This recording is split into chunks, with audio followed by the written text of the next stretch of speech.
Now in this today's class, we will be covering the types of saving function. We have already covered what is saving function. हमने सीखा था कि saving function क्या होता है और उसमें हमने डिटेल एनालिसिस भी किया था कि हमारी कुछ डिस सेविंग्स भी होती है, हमारी पॉजिटिव सेविंग्स भी होती है, ठीक है, और सेविंग जीरो भी होती है जहां पर इनकम इक्वल टू कंजम्पशन हो. आज जो हम इस टॉपिक में पढ़ने वाले हैं, इस क्लास में पढ़ने वाले हैं, that is types of saving function. कि सेविंग फंक्शन के कौन कौन से टाइप्स होते हैं तो हम उसको डिटेल में आज स्टडी करेंगे. हमारे two types of saving function होते हैं. One is APS and another is MPS. APS is average propensity to save and another is MPS, that is marginal propensity to save. Marginal propensity to save. तो सबसे पहले हम जो detail analysis करेंगे that is APS. What is APS? कि क्या होता है, एपीएस क्या होता है? तो हमारे पास क्वेश्चन आता है कि एपीएस को एक्सप्लेन करो with the help of schedule and diagram. तो first question is what is APS. तो अगर मैं बात करूं, हमें क्या पढ़ना है, सेविंग फंक्शन, मतलब एवरेज प्रोपेंसिटी टू सेव. तो हम जो कहेंगे कि सेव एपीएस क्या है, तो मैं कहूंगी कि एपीएस क्या होता है, रेशो होती है किसकी, सेविंग टू इनकम. किसकी, सेविंग टू इनकम. कि कितना सेव कर रहे हैं हम इन प्रोपोर्शन टू इनकम, तो इज नोन एज एपीएस. मतलब it is defined as the ratio of saving to income in an economy. एक इकोनॉमी में कितना सेव कर रहे हैं with respect to income in the ratio of income is known as APS. अगर मैं इसके शेड्यूल की बात करूं तो मेरे पास शेड्यूल कैसे बनेगा, we will be drawing the schedule. हमने जैसे सेम शेड्यूल बनाएंगे जो हमने अभी तक कवर किया है सब में. पहले हमें लेना पड़ेगा income, then consumption and then saving. Income, let's say income is 100, then it increases to 200, then increases to 300. And we know with increase in income, consumption also increases in the economy. जैसे जैसे income बढ़ती है वैसे वैसे consumption भी बढ़ती है. Let's say consumption is 80, then consumption again increase होगी that is to 120 and then again it will be increase to 150. How I have taken this. देखो मैंने पहले भी बताया था कि जनरली क्या होता है, मैंने इनकम पहले ज्यादा से बढ़ाई है, that is I increase by +40, फिर मैंने इनकम जस्ट 30 से बढ़ाई है. ऐसा क्यों कि जनरली क्या होता है, इनकम तो बढ़ रही है बट कंजम्पशन भी बढ़ती है बट थोड़े कम से. ठीक है, मतलब होता क्या है, हम पहले तो कंजम्पशन ज्यादा करते हैं, धीरे धीरे हमारी कंजम्पशन अपने आप ही क्या हो जाती है, थोड़े कम से ही बढ़ती है, चाहे हमारी इनकम बढ़ती चली जाए. तो हमने क्या किया, मैंने इनकम बढ़ाया और साथ ही साथ मैंने कंजम्पशन को भी बढ़ाया, बट मैंने रिलेटिवली थोड़ा लेस से बढ़ाया. Firstly I increase it by 40, then I increase it by 30. Okay, then आता है सेविंग कैसे निकलती है. इनकम में से जो पार्ट कंज्यूम हो गया उसको हटा दो, बाकी क्या होता है हमारा सेविंग पोर्शन. तो 100 minus 80 is 20, 200 minus 120 is 80 and then 300 minus 150 is 150. Clear. अगर मुझे अब एपीएस निकालना है, I know the formula that is S upon y, that is 20 upon 100, that is 0.2, 80 upon 100, that is 0.8, sorry, 80 upon 200, that is 0.4, and then 150 upon 300, that is equals to 0.5. Clear है, 0.5. अगर मैं इसके schedule की बात करूं तो हम लोग शेड्यूल भी बना सकते हैं. शेड्यूल तो हमने बना लिया है. Next we will be drawing diagram. इसमें डायग्राम कैसे बनाना है, take X axis, take Y axis. ठीक है, एक्स एक्सिस पे हम क्या लेंगे, level of income, level of income, और वाई एक्सिस पे हमें क्या लेना होता है, जो चीज मुझे शो करनी है, that is what I have to say show, that is APS. तो मुझे यहाँ पे क्या लेना पड़ेगा, सेविंग. क्या लेना पड़ेगा, सेविंग. तो सेविंग और इनकम की जो रेशो आएगी वो ऑटोमेटिकली क्या दिखाएगा हमें, APS. This is 100, 200 and 300. Again I have taken, and to plot the savings I have taken the gap of 40. 40 का गैप ले रही हूँ, 40, 80, 120 and 160. Okay. Now 100 पे 20, 100 savings is 20. then 200 it's 80, then 300 it's 150.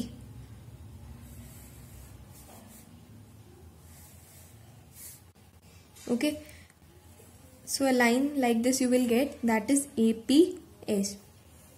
और ये क्या रिप्रेजेंट कर रहा होगा? 0.2. This will be representing 0.4 and this will be representing 0.5. Clear है? This is your diagram for APS. Clear होना चाहिए. What is APS? That is ratio of saving to income in an economy. Schedule भी clear होना चाहिए. हम पहले भी पढ़ चुके हैं इनकम और कंजम्पशन का. साथ ही साथ मैंने सेविंग निकाल लिया और सेविंग से मैंने APS निकाल लिया और उसका मैंने डायग्राम ड्रॉ करा है. क्लियर? अब हमें ये भी एनालाइज करने की ये डायग्राम बताता क्या है. ये डायग्राम बताता है कि जैसे जैसे मैं इनकम बढ़ाऊंगी वैसे वैसे मेरा साइज ऑफ APS क्या होता चला जाएगा? बढ़ता चला जाएगा. मतलब ये कैसा रिलेशनशिप दिखा रहा है? हाउ, कैसा रिलेशनशिप है ये? पॉजिटिव. कैसा रिलेशनशिप है? पॉजिटिव. मतलब डायरेक्ट रिलेशनशिप आ रहा है किसका? इनकम एंड APS का. कैसा रिलेशनशिप आ रहा है? Direct relationship. Direct relationship. Clear है? इनकम एंड APS का कैसा रिलेशनशिप होता है? डायरेक्ट. ओके, नेक्स्ट हम करते हैं, हम जो इस क्लास में हम जो कवर करेंगे that is MPS, another type of saving function. MPS क्या होता है? Marginal propensity to save. क्या होता है? Marginal propensity to save.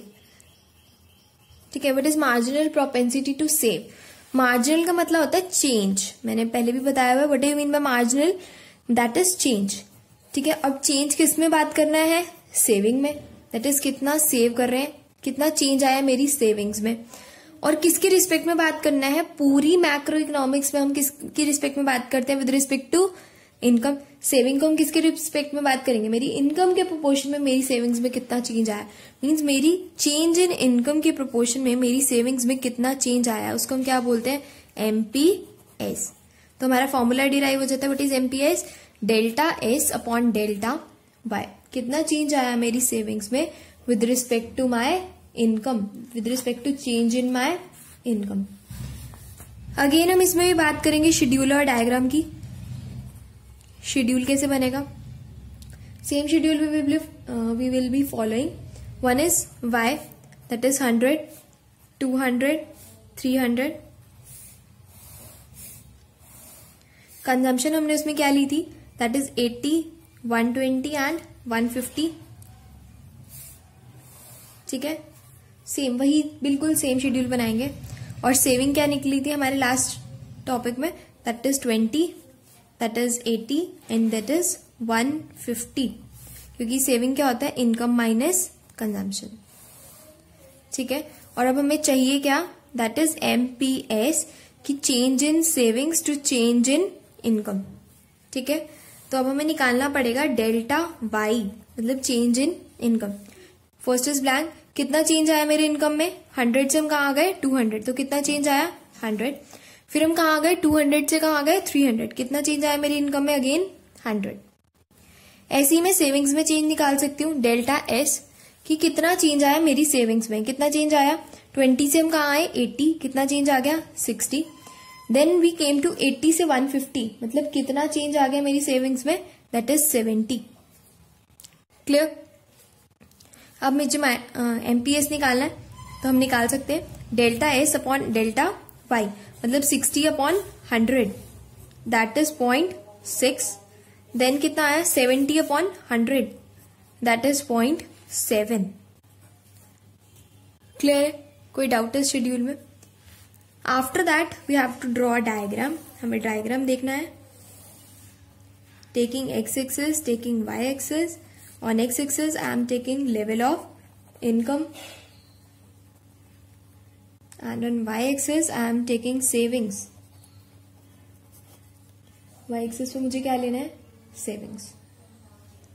ठीक है. तो मैं इधर ले रही हूँ फटाफट से 100, 200, 300 and on this side I am taking the gap of 40 again. 40, 80, 120 and 160. Clear? तो फर्स्ट पॉइंट हम प्लॉट करेंगे that is saving is 20 when income is 100, तो this is the point. Clear. उसके बाद हम प्लॉट करेंगे 200 पे, that is my 80, 280, and then 300 and 150। बच्चे ध्यान रखना है, हमेशा हम प्लॉट किसको करेंगे, इनकम को और सेविंग्स को ही। डेल्टा एस को प्लॉट करने की जरूरत नहीं है, जो रिफ्लेक्ट करेगा वो ऑटोमेटिकली डेल्टा एस रिफ्लेक्ट करेगा। ठीक है, तो हमें प्लॉट करने की जरूरत नहीं है। ये जो मेरा पॉइंट आएगा, this point is 0.6 and this point is 0.7। ये क्या रिफ्लेक्ट कर रहा है कि जब मेरी इनकम में चेंज आया 100, डेल्टा वाई में चेंज आया 100, और मेरी सेविंग्स में चेंज आया दैट इज 60। 20 से हम कहां पहुंचे, 80 पे, दैट इज मेरी सेविंग्स में चेंज आया कितना, 60। तो मेरा जो एमपीएस आया दैट इज 0.6। उसके बाद मुझे रिफ्लेक्ट करना है कि फिर से मेरी इनकम में चेंज आया 100, 200 से 300, और मेरी सेविंग्स में जो चेंज आया दैट इज डेल्टा एस में कितना चेंज आया, 80 से 150, मतलब मेरा कितना चेंज आया, 70। तो जो मेरा ये एमपीएस आया दैट इज 0.7, मतलब ये चेंज रिफ्लेक्ट किया। मैंने दिस पॉइंट को कंसीडर नहीं किया, मैंने यहां से आगे का चेंज रिफ्लेक्ट किया है थ्रू दिस डायग्राम। क्लियर है।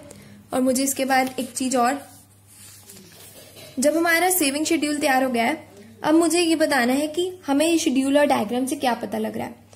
मुझे क्या पता लग रहा है, जैसे जैसे मेरी इनकम बढ़ रही है वैसे वैसे मेरा एमपीएस भी बढ़ रहा है। तो मैं कह सकती हूँ कि इनकम और एमपीएस का कैसा रिलेशनशिप आ रहा है, डायरेक्ट रिलेशनशिप। कैसा relationship, direct relationship, income and MPS. क्योंकि हमने पढ़ना ही क्या था टॉपिक, एमपीएस, तो मुझे पता होना चाहिए हमें डिराइव किया क्या अल्टीमेटली कि इनकम और एमपीएस का रिलेशनशिप पॉजिटिव। क्लियर। क्रक्स में बात करती हूँ मैंने जो आज किया, I have told you 2 topics, APS and MPS. APS is S upon Y, whereas MPS is delta S upon delta Y, delta S upon delta Y. और क्या चेंज आ रहा है मैंने वो निकाला, दोनों में हमारा कैसा रिलेशनशिप आ रहा है, एपीएस और एमपीएस में direct relationship with respect to income, income के साथ एपीएस और इनकम के साथ एमपीएस। ठीक है, इनकम के साथ एमपीएस दोनों वी हैव कंसीडर क्या आ रहा है, डायरेक्ट रिलेशनशिप आ रहा है। क्लियर है।